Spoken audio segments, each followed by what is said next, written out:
Each day, 70,000 acres of rainforest are lost to deforestation. At least 10,000 species go extinct each year. Enter Arbor Week 2023. During Arbor Week, trainers from all over the world come together to shiny hunt Pokemon and raise funds for the Rainforest Trust, who focus their efforts on protecting key locations for global biodiversity. Over the past 2 years, Arbor Week has raised over $11,000, enough to preserve over 1,350 acres of wildlife habitats.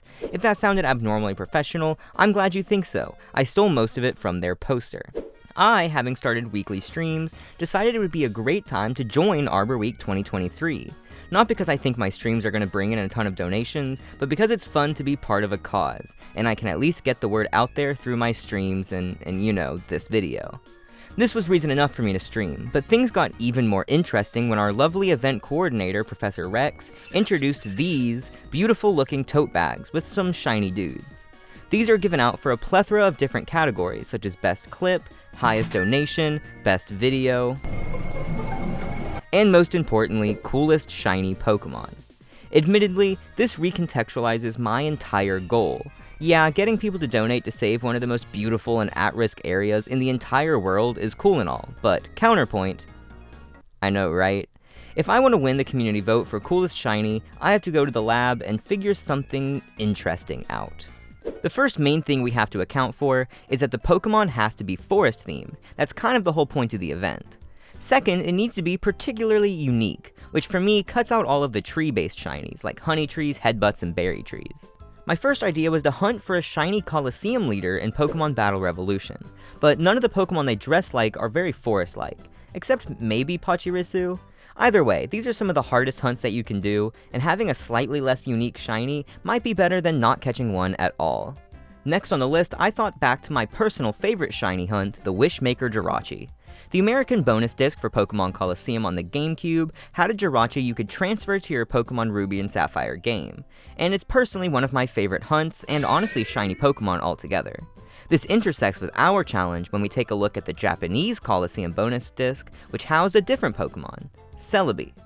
Celebi is the guardian of the Ilex Forest, just like how I, by participating in this challenge, am kind of being the guardian of the rainforest. This is the perfect shiny to hunt, or at least it would have been if the Japanese bonus disc wasn't essentially shiny locked. I didn't want to give up though, and with a little research I was hit with the perfect idea of where to go next.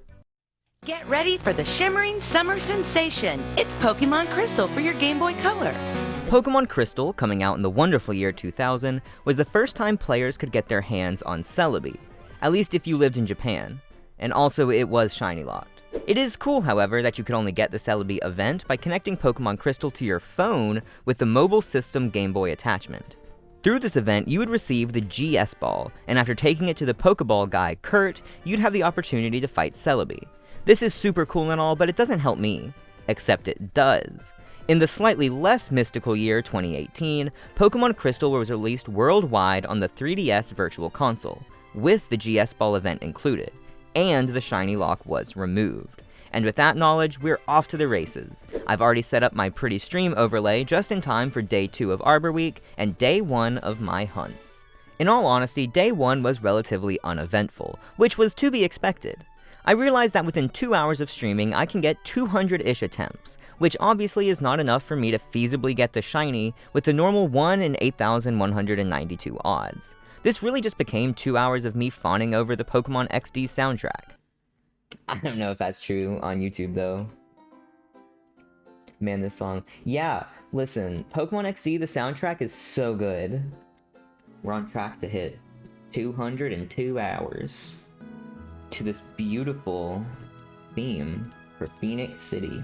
This is the song that's going to propel us to victory in, this shiny hunting challenge. It's such a good song, and he, like, busts it down the whole time.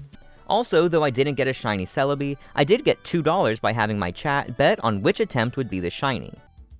Bet $2 on try 149? Alright, I'll take that. I will take you up on that bet. Yeah, let's do it. It's whatever. This bit can only go on so long. Ooh. I'm gonna donate that $2 to the Rainforest Trust, and let's ride this high into day 2 of my Arbor Week adventure.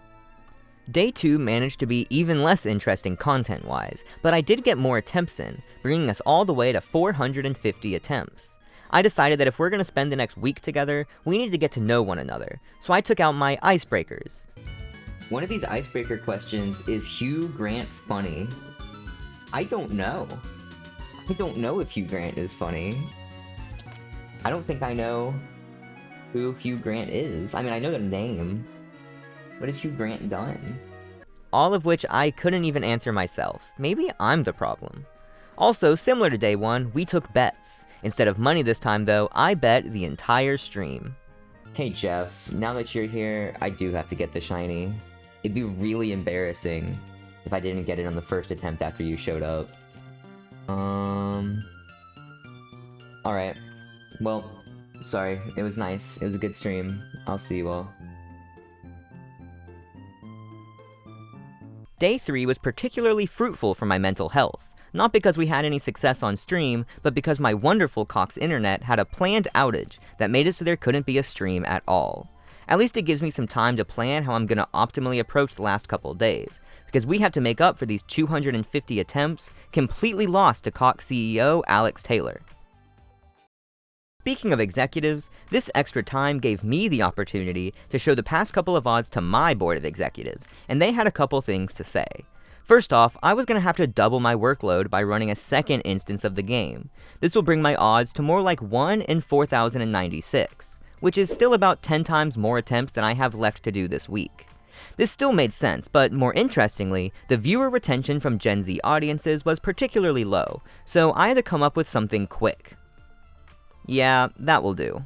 Going into day 4, I had a ton of bits planned, and after the second attempt of the night, this happened. You're gonna bet it's 520? I'll believe it. I mean, you have a better guess than I do.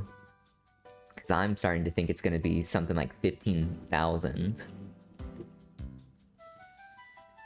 Hopefully that's not the case, because we only have time for so many... Oh my gosh! Okay, well...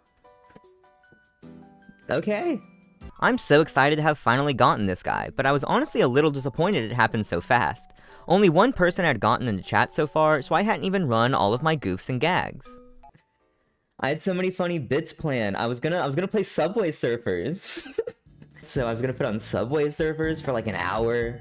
I can't even do that. I was gonna do 2 hunts at once. I had a second one already playing in the background. That's just a normal colored Celebi on the second game. But, I had so much planned.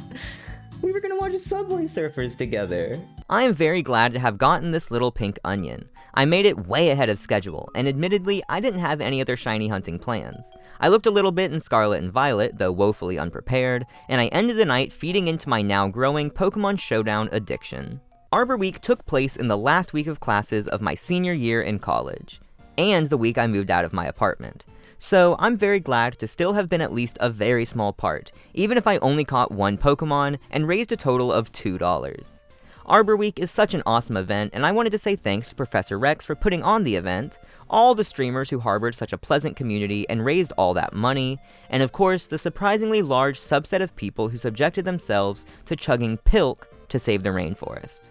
All in all, I'm happy to end this video knowing that I did my part, and I'm the first person in this year's Arbor Week to get in possession of a shiny Celebi.